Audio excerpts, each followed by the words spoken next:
We have at my far left, which may be your far right since you're in the opposite direction, Mr. Iret McCall. Could you give him a special hand?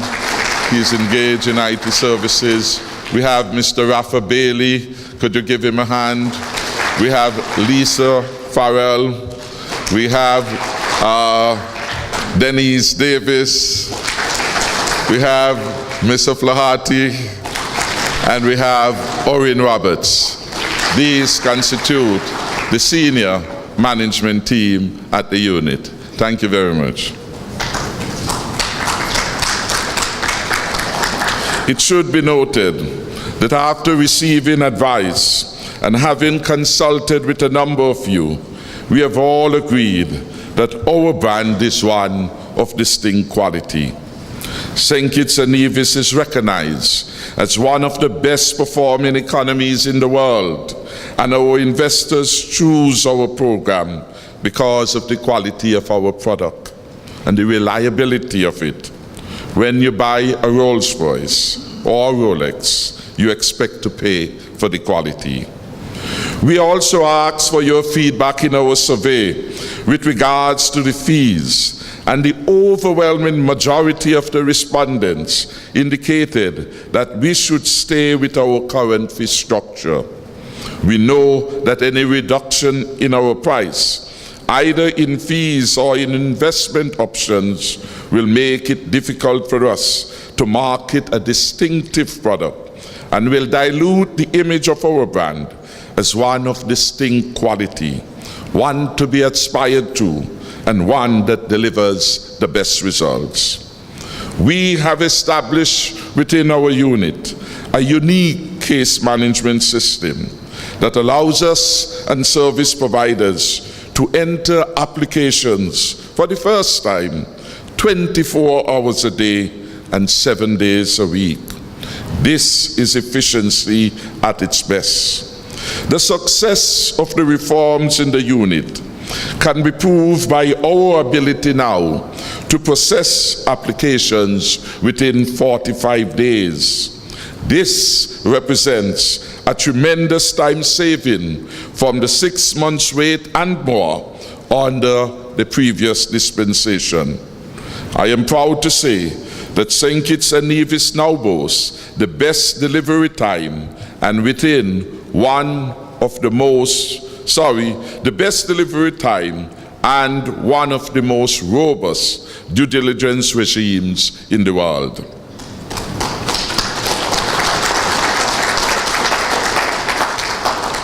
We are in the process of rebuilding our website to allow for a more interactive experience when an individual enters our portal. Using your tools and diagnostics, we will be able to capture information that will help us identify potential markets, in addition to being able to provide state-of-the-art media information. To this end, LESCAN will be working closely with our public relations and marketing company to develop a site that not only sets us above competition, but one that sustains our vision of nation building. We have listened closely to those involved in the development, marketing, and promotion of our program. We have listened to you, our developers, our service providers, agents, and we have listened to our clients also, the new group of our citizenry. We hear quite clearly that we should re-examine or offer alternative investment options. I can report that Cabinet will consider the following new options: infrastructure, entrepreneurship, the Growth and Resilience Fund, alternative energy, heritage, and entertainment as areas in which our CBI program must address. Of course, we are open to other areas as to how we can add value and complementarity to our CBI program. We have also heard from a number of persons that incentives should be provided to all those who bring applicants to the CIU who have successfully passed the due diligence test. This again is a matter before Cabinet for decision. Delivering a platinum service means that what we are providing is not just good, but must be outstanding. In order to continue to deliver excellence, we have implemented a number of quality assurance frameworks to continually consolidate this position. The government has implemented a number of supporting quality assurance initiatives, and I now refer to a few of them. A technical committee was set up to ensure that projects are approved that meet the very high standards that attract a discerning investor group. This is what the Platinum Standards requires. It is about creating the right framework that delivers outstanding quality. And in this committee, we have some of the most experienced practitioners in real estate involved. Secondly, we have hired an experienced engineer and quantity surveyor who will ensure that projects are adhering to approved construction plans and that the high quality is not compromised. Through regular inspections, the government will be updated on the state of the projects, including the labor force mix, that is, the number of local versus non-nationals involved in these particular projects. We are pleased to report that the majority of the projects are progressing nicely, and well over 1,000 plus locals have gained employment on these construction sites. Could we give a round of applause to the management and for the positive impact of these developments? Our employees are gaining invaluable experience in delivering high-quality projects. A number of our tradesmen and women, contractors, can now add this experience to their employment profile. Because quality is of critical importance, we have spent time revisiting some previously approved projects, and in some cases, we have asked developers to make modifications to spatial and aesthetic features which would ensure that the standards and premium quality are being maintained. We are grateful to the service providers and developers who have graciously cooperated with us to effect these quality enhancements. In addition, through this government's involvement, projects that have been inactive are being rejuvenated and investor confidence is returning. We are pleased to see the following projects being reactivated after a period of dormancy. And so we bid welcome back to Till Off, once Pirates Nest. Could we give them a hand? They are represented here today. Starboard and University Garden, to name just a few. Additionally, a number of developers have become active in the promotion of their projects.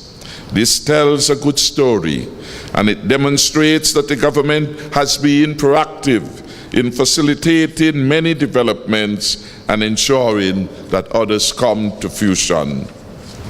In conclusion, it is appropriate that this month we celebrate 32 years of independence. We must note that our CBI program came in 1984. It is timely, therefore, that we have reviewed and are reviewing our CBI program to ensure that it meets the values, the needs, and expectations of a new generation. In its most recent history, the CBI program has made a significant contribution to this country's development. The IMF reports that since 2011, the contribution to GDP by the CBI program rose from just under 5% in 2011 to a high of 14%. and its contribution to government's revenue rose from about 16% to approximately 40% in the same period. This is a significant contribution, and we must be mindful not to become overly reliant on the CBI program. We are aware of the sensitive security situation globally, the increasing competition regionally and beyond, and the potential reputational risks. That is why we have taken every precaution. We are judicious in the countries that are allowed to participate in our program. We have a solid, robust due diligence framework in place to mitigate against illicit actors participating in our program. And we appeal to agents to ensure that only the best and most discerning individuals are welcome to participate in our CBI program. This is what defines the Platinum Standard. The government intends to be fiscally responsible in the use of all its inflows, CBI and non-CBI inflows alike. This will bring dividends to our country. We will prepare for a rainy day, and we will vigorously pursue the other areas of economic engagement, broadening, for example, our involvement in tourism to include medical tourism, sports, education, and heritage tourism. We must capitalize on the potential benefits of Nevis being the birthplace of Alexander Hamilton, who rose to high service in the United States of America.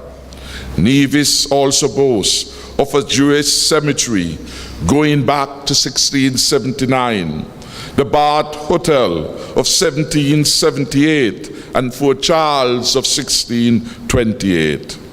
All of these must be promoted for their historical and iconic heritage value. Charlestown, the capital city of Nevis, could very well be the next UNESCO World Heritage Site. Our agricultural sector will be given special emphasis to ensure that it grows in tandem with tourism and that it satisfies the needs of the country for food and contributes to the health of our nation. I need not remind you that citizenship is a special connection between a person and a country.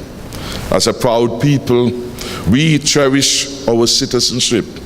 We want those who are fortunate and privileged enough to obtain our citizenship to have an enduring, productive, and positive relationship with St. Christopher and Nevis. We invite them to help us make our beautiful country a prosperous country, which has now become theirs. Also, we invite them to bring their skills, further investment, and we want and insist that these, our new citizens, by investment, must always be of good character and good repute. We aim high in St. Kitts and Nevis. We want the most discerning citizens to help us reinforce the Platinum Standards. Thank you very much for coming out again today and for agreeing by your participation to help us restore the St. Kitts and Nevis Citizenship Program to that prestigious status. Not only the oldest in the world, but the best in the world. May God bless St. Christopher and Nevis, and may He help us as we continue on this path to national development. Thank you. To God be the glory.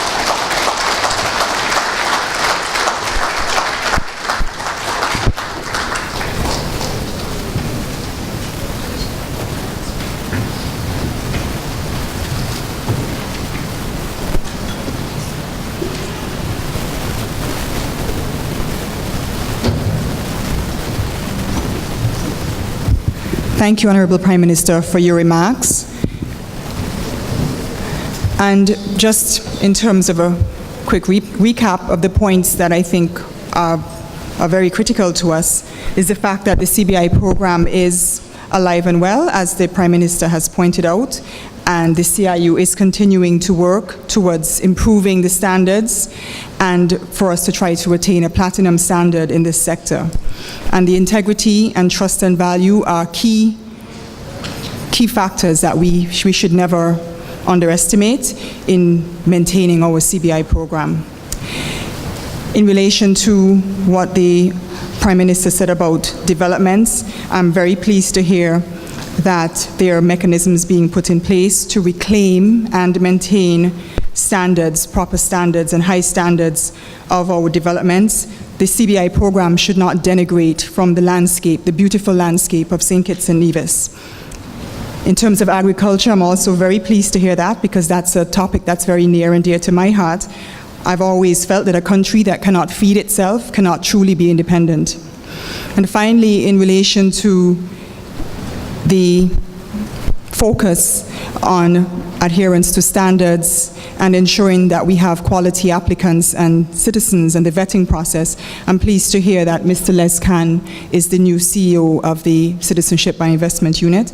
I think this sends the message that we are focused on ensuring that we attract only the best quality persons and we do not bring any reputational disrepute to our jurisdiction.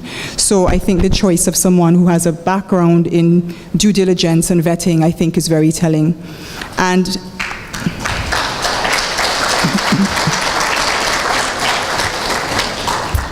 at this point, I actually would like to re-invite the Prime Minister to formally introduce the new head of the Citizenship by Investment Unit.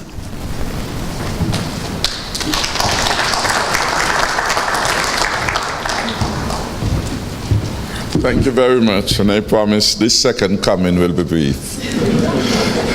Because the gentleman that I shall present formally as the new CEO, head of the Citizenship Unit of St. Kitts and Nevis, is now widely known by all who are engaged in the citizenship program.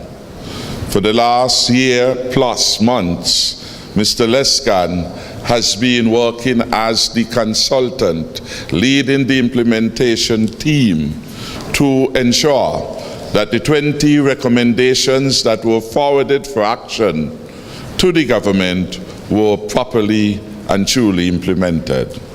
He did a successful job, and I want us to give him a round of applause. During that period of time, many of you had got to know him, to appreciate him for his knowledge and for his leadership. Indeed, it was during that period, that stint of his consultancy, that some of the major organizational reforms were taking place, and many of the service providers and developers have publicly commended us for those changes.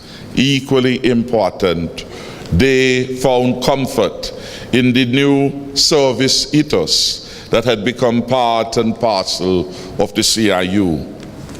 Les is an American citizen, but before he accepted that citizenship, he was a citizen of Trinidad and Tobago. He understands then the value of citizenship and having more than one, and so that is an important sense that he would bring to this particular program. More importantly, that Les comes with a wealth of background, 20 years on service to some of the largest and best known financial entities in the world. Not only IPSA, which is among the top of the risk management and due diligence providers in the world, but he worked with HSBC and other international institutions in the USA, in Australia, and across the globe. So he comes with requisite experience and knowledge. And perhaps what was also an important seller for us was that over the year plus that he had been in St. Kitts and Nevis, he developed a warm, friendly relationship with all the staff at the unit who had come to respect him and his leadership. We therefore envisage that there would be little problem in terms of him settling into this role, because already the staff seem to have been emotionally and otherwise prepared to have him as their leader. It gives me great pleasure then to introduce a son of the Caribbean diasporic community, Mr. Lescan, to come and make a presentation. Could you give him a hand of welcome?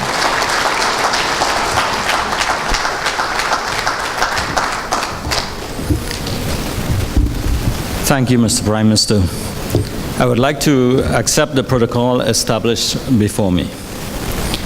First of all, I would like to thank the Prime Minister, the Honorable Dr. Timothy Harris, and his cabinet, in particular the Cabinet Secretary, Mrs. Josephine Huggins, and the Attorney General, the Honorable Vincent Byron, for giving me the opportunity to take the CIU forward.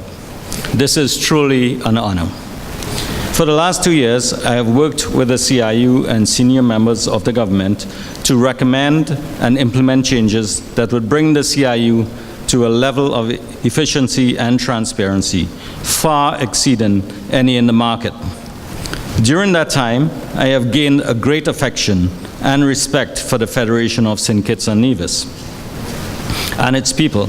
And finally, after many, many months of traveling back and forth, my family and I can now call St. Kitts our home.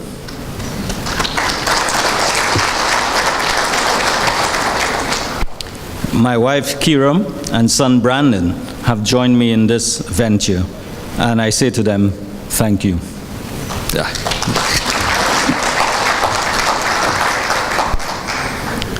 Having spent 20 years in finance for well-known global brands such as HSBC, JP Morgan, National Australia Bank, Bank of America, and the Global Risk Management Group of IPSA, I am well positioned to provide the kind of leadership that CIU needs to make it an international player of renown.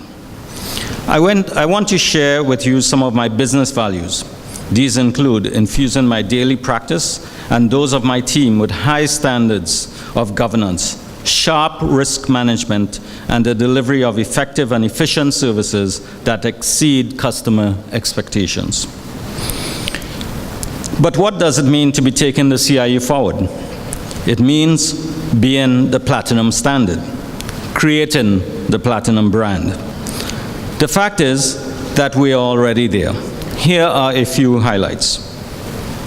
We have changed the engagement model, and we have consistently proven that we are willing to work with service providers, developers, and agents to solve problems and assist in getting the files through as quickly as possible. We have worked with you on difficult cases and have revisited files when requested. Together, we have ensured that the right decisions are being made without compromising the integrity of the program, our national security, and that of our international partners. Approvals are being done consistently within the 45 to 60-day window. Most of you know that the regulations say it should be 90 days, but we are far exceeding that requirement. And we're seeing turnaround times of less than 45 days where a file is completely clean. Service providers have repeatedly expressed surprise when approval letters are given in such short time. Acknowledgements are being given within 4 days of submission of the file through the system.